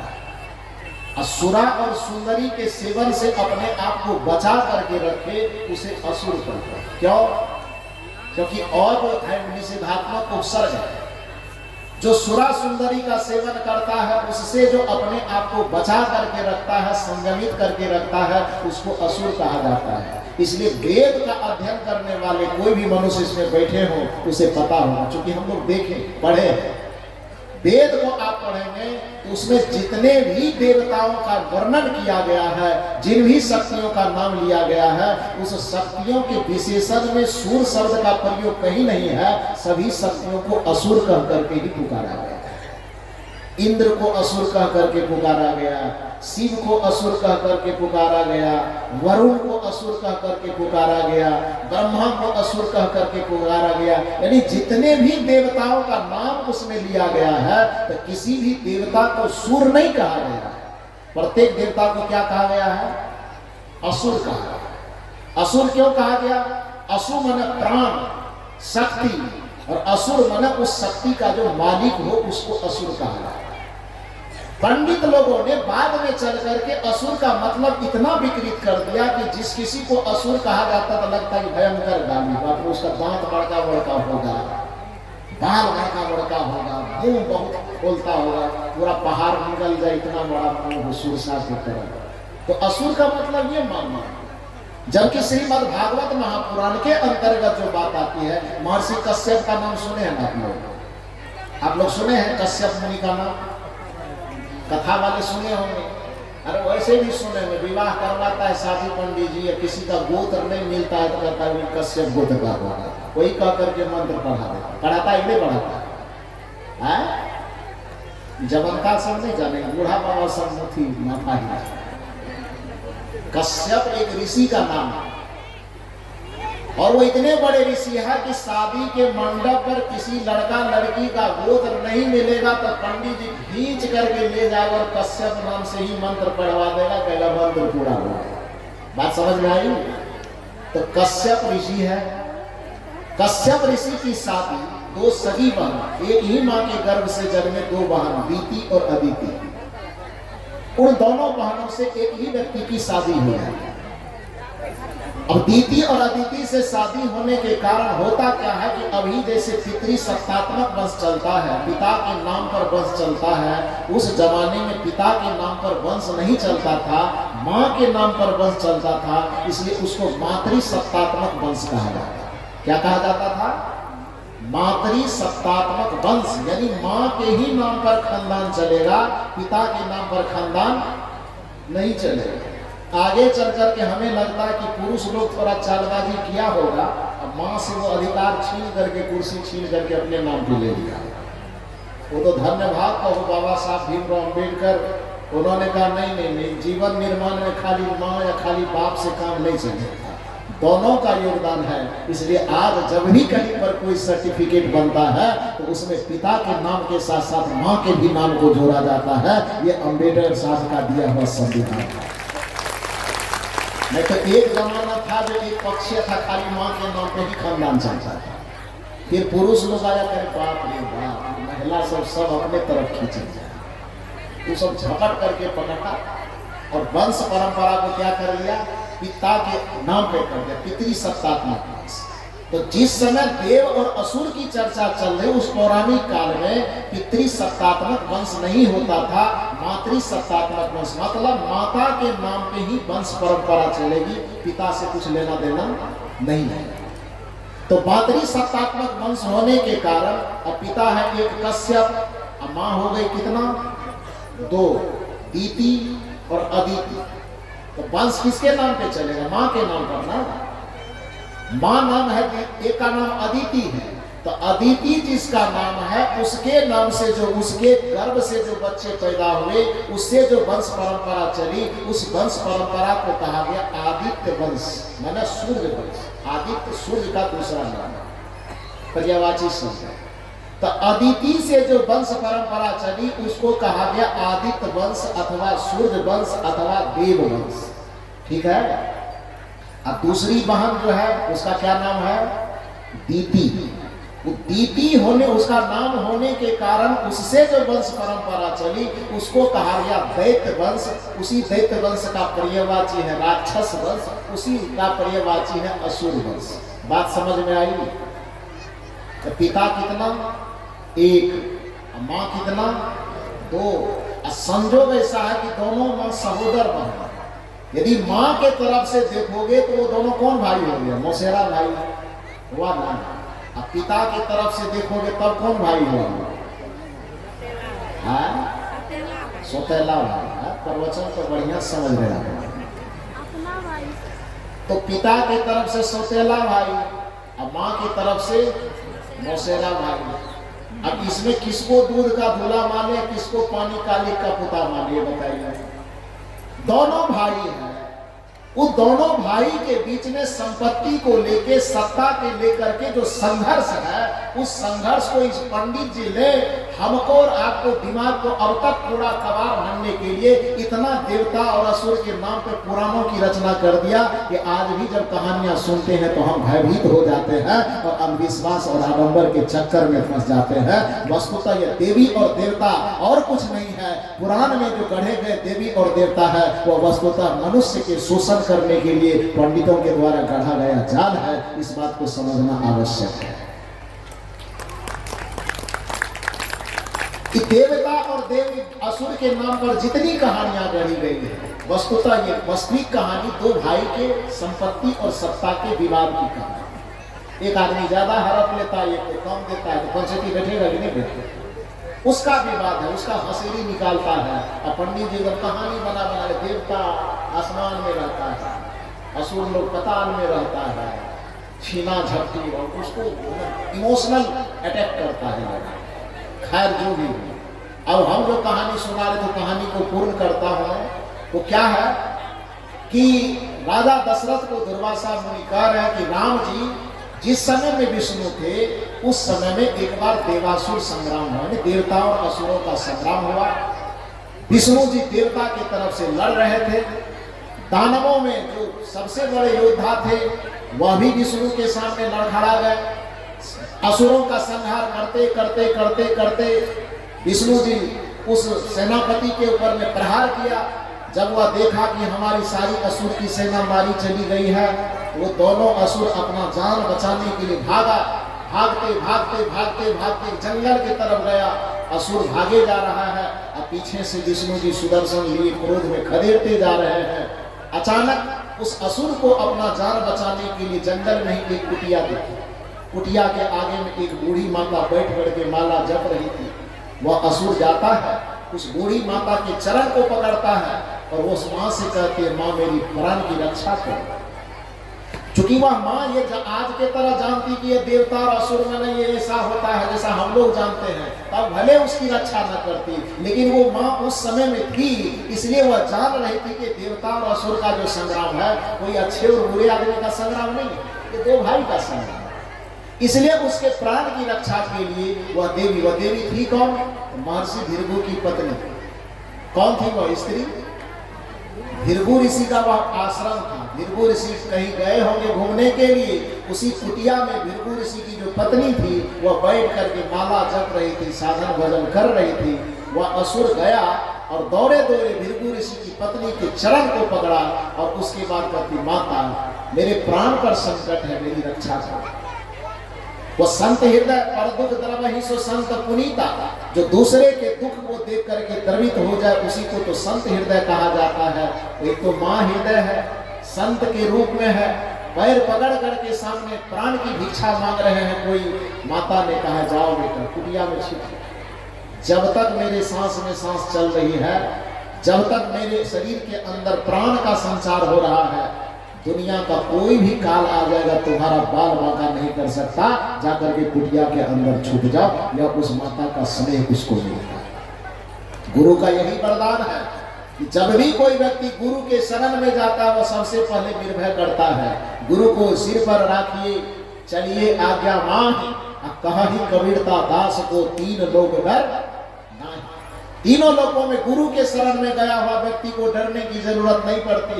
इसलिए हम लोग गाते हैं भजन में, जब जीवन दुख से घिर जाए कोई बात समझ में ना आवे। जब जीवन दुखों से, परेशानी, उलझन और समस्या से घिर जाए, चारों तरफ आगे पीछे ऊपर नीचे दाएं बाएं देखने पर भी समस्या का कहीं कोई समाधान नजर ना आवे, तो एक दरवाजा की तरफ अपना मुंह उठा के देख लेना। वह दरवाजा है गुरु का दरवाजा, वह दरवाजा है संत का दरवाजा। जब जीवन दुख से घिर जाए कोई बात समझ में ना आवे, तब करके भरोसा सदगुरु पे उनकी शरण में आ जाना। सदगुरु के शरण में आ जाना, संत के शरण में आ जाना। आप सवाल करते हैं कि सारे दरवाजे छोड़ करके गुरु के शरण में क्यों आवे, संत के दरवाजे में क्यों आवे, तो उसका समाधान बताते हैं। सदगुरु कहा किसको जाता है? दरबार में सच्चे सदगुरु के दुख दर्द मिटाए जाते हैं। दुनिया के सताए लोग यहाँ सीने से लगाए जाते हैं। जो पूरी दुनिया से ठुकरा दिए गए हो, वो गुरु के दरबार में जब पहुंचता है तो उसे सीने से लगाया जाता है। वह असुर भी भागे भागे पहुंच गया। गुरु का ही तो दरबार है वो। गुरु जी नहीं है, गुरु की पत्नी बैठी हुई है। गुरु माता चरण पकड़े, निर्भय किया कि जाओ कुटिया में छिप जाओ, तीन लोग डरना है, तुम्हें डरने की जरूरत नहीं है। वो निश्चिंत होकर के जाकर के छुपा। पीछे से विष्णु जी क्रोध में खदेड़ते खदेड़ते आ रहे हैं, सुदर्शन हाथ में चलाते आ रहे हैं। देखा कि सामने एक वृद्ध महिला बैठी हुई है, माला जप रही है। उससे विष्णु जी पूछते हैं कि इस कुटिया में छुपने के लिए कोई असुर भी आया है क्या? अब चूंकि साधिका है, संत है, वो जान रही है कि सांच बराबर तप नहीं, झूठ बराबर पाप। जाके हृदय सांच है, ताके हृदय आप झूठ भी नहीं बोल सकती। बड़ी निर्भयता के साथ वह कहती है कि हाँ, एक आदमी आया है। विष्णु जी पूछते कहाँ है? माता कहती कुटिया के अंदर बैठा हुआ है। विष्णु जी कहते जा करके कहिए कि वो थोड़ा निकल करके आवे, सुदर्शन से उसका गला काटे। बूढ़ी माता कहती है कि आप हैं कौन, नाम थोड़ा बताइए, परिचय दीजिए। विष्णु जी कहते मुझे नहीं जानती है। हम कहे जानते, बूढ़ी माता के जानते भी होंगे तो अभी नहीं जानते हैं। परिचय दीजिए तो, आप हैं कौन? देखो हमारी भारत की नारी कैसी होती थी, इस सच्चाई पर आंख पड़े तो भगवान से भी नजर मिला करके उसके आंख में आंख डाल करके सवाल कर सके। ये हमारे भारत की स्त्री शक्ति थी, ये भारत की मातृ शक्ति थी। डर डर करके हमें से ताबीज पहनना और कुतेश्वर भगवान की पूजा करना, ये डरो मत। इसमें बड़ा कलेजा था आप लोगों के पास, पता नहीं कर्मकांड में फंस करके कलेजा कहाँ चला गया। तो वो विष्णु जी के आंख में आंख डाल करके पूछ रहे हैं कि मैं जानता भी होऊंगा तो अभी मैं नहीं जानता, परिचय दीजिए कौन है आप? विष्णु जी ने कहा कि मेरा नाम विष्णु है। अच्छा, विष्णु लोक वाले कहा, तो कहा ये कुटिया मेरी है, विष्णु लोक नहीं है। दादागिरी दिखाना हो तो विष्णु लोक में जाके दिखाना, मेरी कुटिया में दादागिरी दिखाने की जरूरत नहीं है। ये संत का आश्रम है, गुरु का आश्रम है। इस गुरु के आश्रम में हिंसा का कोई स्थान नहीं। रही बात जिसको आप बुलाना चाह रहे हैं, तो दो धर्म मेरा साथ है अभी, कि एक तो आत्मरक्षितो धर्म, आत्मा की रक्षा करना धर्म है, और दूसरा अतिथि देवो भव, अतिथि देव के स्वरूप होता है। उसको मैं बुलाई नहीं, वह बिना सोचे समझे अतिथि की तरह मेरे यहाँ आई है, इसलिए वह मेरे देवता है। और पीड़ित आत्मा की रक्षा करना ये संत का दायित्व होता है। इसलिए दो धर्मों का निर्वाह मैं कर रही हूँ। आप जो भी हैं, वो जहाँ भी हैं, आप बाद में उससे निपटिएगा, लेकिन जब तक वो मेरी कुटिया में है, आप विष्णु हैं कि आप काल हैं कि आप महाकाल हैं, इससे मुझे मतलब नहीं। जब तक वह मेरी कुटिया के अंदर है, आप उसका बाल भी बांका नहीं कर सकते हैं, ये मैं उसको वचन दे चुकी हूँ। आप जाइए। विष्णु जी ने कहा कि उसको निकालिए।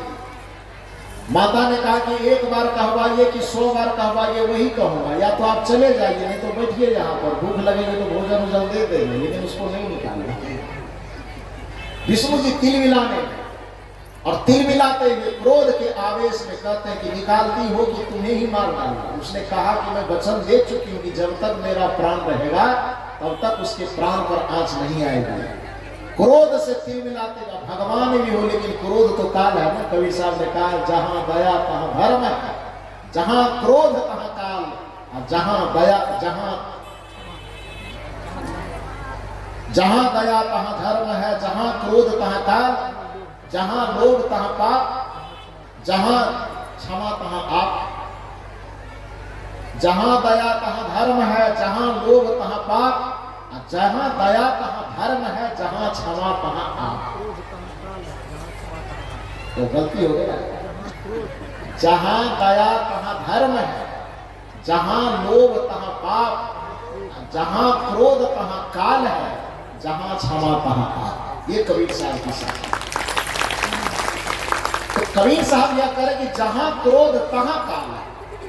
विष्णु जी के माथे में क्रोध की आग लगी। गीता विवेकति क्रोधाद भवति सम्मोह, सम्मोहात स्मृति विभ्रमः, स्मृति भ्रंशाद बुद्धि नाशो, बुद्धि नाशात प्रणश्यति। जहां क्रोध है, क्रोध की अग्नि में बुद्धि दग्ध हो जाती है, विचार चिंतन सब जल करके खाक हो जाता है। आदमी क्या बोल रहा है, क्या कर रहा है, उसका होश नहीं रहता है। विष्णु जी के भी साथ यही हुआ। क्रोध से तिलमिलाती अवस्था में होश को बैठा कि करना क्या है, और सुदर्शन को क्रोध में चलाया, और चला करके भृगु की पत्नी जो माला जप रही थी, परमात्मा का भजन कर रही थी, उसके गर्दन पे दे मारा। निर्दोष निरपराध होने के बावजूद भी उस माता का गर्दन कट गया, सर और धड़ अलग हो गया, खून की नदी बहने लगी, और माता जोर से चिल्लाई। उनकी आवाज को सुन करके बगल में कहीं भृगु मुनि था, वह दौड़े दौड़े आया, और जैसे ही आंगन में दौड़ करके आया तो देखा कि मेरी पत्नी का सर उधर है, धड़ उधर है, खून की नदी बह रही है। बताइए कि उस स्थिति में किसी आदमी का क्या हाल है। आपा खो करके आवेश में तब तिल मिलाते हुए वो जोर जोर से पूछ रहे, कौन पापी है जो मेरी निरपराध पत्नी को इस तरह का दंड दिया है। आज तक मेरी पत्नी चींटी तक को भी कष्ट नहीं दिया, किसी को रुलाया नहीं, किसी को सताया नहीं।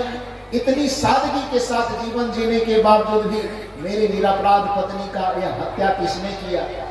अब एक बात आप जान लीजिए कि आदमी कितना भी बड़ा हो, यदि उससे अपराध हो जाता है तो उसका ब्लड प्रेशर सेम रहता है कि लो हो जाता है। हाँ, लो हो जाता है। अभी तक तो विष्णु जी पूरा तिस्मार खाम बन रहे थे, लेकिन जैसे ही उनसे अपराध हो गया और जब सवाल जवाब करने लगे भृगु मुनि, तो विष्णु जी हाथ जोड़े खड़ा रहे, थरथरा रहे, और 2 बार 4 बार 5 बार आवेश में पूछने के बाद एक कोने से धीरे धीरे विष्णु जी कहते, जिस पापी को आप खोज रहे हैं वो पापी मैं ही हूं। मुझसे ही अपराध हो गया कि मैंने अपने आपकी पत्नी की हत्या कर दी। अब भृगु मुनि अब उसको कौन कौन गायत्री मंत्र पढ़ेगा, सोच के बताइए। उन्होंने कहा, रे नालायक, तुमको दुनिया पालन कर्ता के नाम से जानता है, ईश्वर का रूप तुम्हें कहता है, तुम्हारा यही ईश्वरपना है, यही धर्म है, यही ज्ञान है, यही भगवान का कर्तव्य है।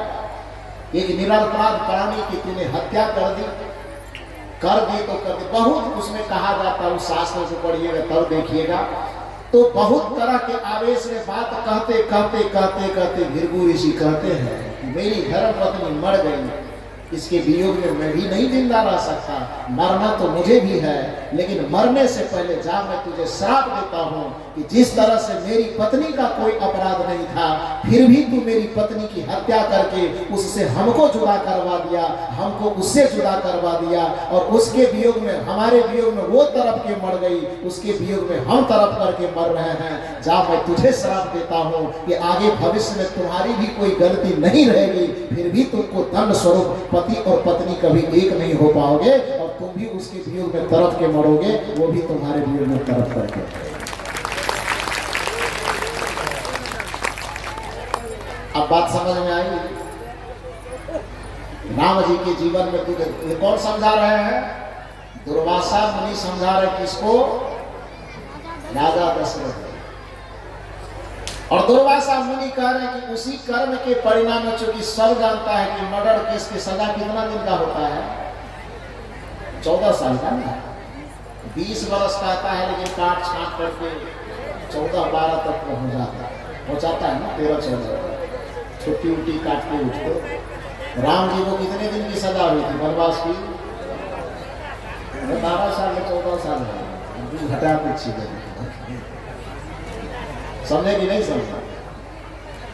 और सीता पवित्र होने के बावजूद भी, श्री राम का भी आचरण पवित्र होने के बावजूद भी, दोनों अपने अपने जगह पर पवित्र हैं, फिर भी दोनों कभी भी एक दूसरे से मिल करके सुखी नहीं हो पाए। मैं यह कहना चाहता हूं, आप यह बताइए कि जिस भगवान के भरोसे हम अपने कर्म को बिगाड़ करके कर्मकांड में फंसना चाहते हैं, क्या उस भगवान को अपने कर्म फल से बचने का रास्ता मिला? थोड़ा जोर से बोलिए ना। भोगना पड़ा कि नहीं भोगना? एक जन्म में भोगे कि 2 जन्म में भोगे कि 10 जन्म में भोगे, भोगना पड़ा ना। कबीर साहब का जो यह मंच है, यह मंच आपसे यही आह्वान करता है। भारतीय चिंतन परंपरा की 2 धारा, एक धारा ब्राह्मण परंपरा कहलाती है, दूसरी धारा श्रमण परंपरा कहलाती है। एक परंपरा पंडितों की परंपरा कहलाती है, दूसरी परंपरा संतों की परंपरा कहलाती है। दुख का समाधान दोनों आपको बताना चाहता है, लेकिन दोनों के समाधान में अंतर है। एक कहता है कि आपके जीवन में दुख और परेशानी आती है तो आप कर्मकांड कीजिए, दुख से मुक्त हो जाइएगा। और संत कहते हैं कि नहीं, कर्मकांड से कुछ होगा नहीं। आप यदि अपने जीवन के दुखों का अंत करना चाहते हैं तो आप अपने कर्मों को सुधार लीजिए, आप अपने जीवन के चरित्र और आचरण को सुधार लीजिए, चिंतन और वचन को सुधार लीजिए, तो निश्चित रूप से आपका कर्म भी सुधर जाएगा। और कर्म सुधर जाएगा तो आपके कर्म का परिणाम भी सुधर जाएगा, फिर दुखों का अंत होगा और सुखों की प्राप्ति हो जाएगी। ये जो 2 मुख्य परंपरा है, इन 2 परंपरा के अलग अलग ये परिणाम, ये रास्ते हैं, इसका अलग कर्म है, अलग परिणाम है। इस चीज को समझिए और इस चीज को जीवन में धारण कीजिए। कर्मकांड में उलझिए मत, कर्म को महत्व दीजिए, क्योंकि कर्मकांड में रावण उलझ गया लेकिन अपने कर्म को बिगाड़ लिया तो भगवान भी उसकी रक्षा नहीं कर पाया। होलिका कर्मकांड तो इतना कि अग्नि को अपने बस में कर लिया, लेकिन कर्म को बिगाड़ लिया कि दूसरे को जलाना, दूसरे को सताना नहीं छोड़ा, तो भगवान अग्नि रक्षा कर ली कि वही अग्नि उसको जला दिया। क्या किया? इसलिए कर्मकांड को सुधारना है कि कर्म को? किसको सुधारना है? कर्म को सुधारना है। और ये कर्म को सुधारने का ज्ञान ही ये संतों का ज्ञान है। 3 दिन से आप 2 दिन से बैठे हैं, आखिरी दिन कल बचा है, कल भी आपको बैठना है। इस मंच से आप यही सीख के जाइए। यह मंच कर्मवाद का मंच है, यह मंच कर्म सिद्धांत का मंच है। यह मंच आपसे ये आह्वान नहीं करेगा कि वही है सोई जो राम रचि राखा, को करी तर्क बढ़ावई शाखा। यह मंच आपसे आह्वान यह करेगा कि कर्म प्रधान विश्व करी राखा, और जो जस करे सो फल चाखा। और जो कर्म पर भरोसा करेगा वह कभी किसी अंधविश्वास में नहीं फंसेगा। जो कर्म पर भरोसा करेगा वह निश्चित रूप से गैया बछिया दान करके स्वर्ग प्राप्त करने की अभिलाषा कभी नहीं करेगा। वो अपने कर्म को सुधारेगा, जीते जिंदगी भी स्वर्ग सुख को भोगेगा। और जो जीते जिंदगी स्वर्ग सुख का उपभोग कर रहा है, भला उसके मरण को नरक में कौन बदल सकता है? तो फिर ज्यादा न कहते हुए, समय अब संध्याकालीन समय है, सबको अपने अपने घरों में भी जाना है। आपने इतना देर तक बैठ करके आप लोग मेरी बातों को धैर्यपूर्वक सुना, इसके लिए आप सबों को बहुत बहुत साधुवाद देते हुए, मंचासीन जितने पूज्य संत गुरुजन हैं सभी के चरणों में कोटि कोटि नमन वंदन करते हुए, दर्शक दीर्घा में विराजमान जितने देव एवं देवियां हैं सबके हृदय स्थित रमैया राम परमात्मा को सादर प्रणाम करते हुए मैं अपनी वाणी को विराम देता हूँ।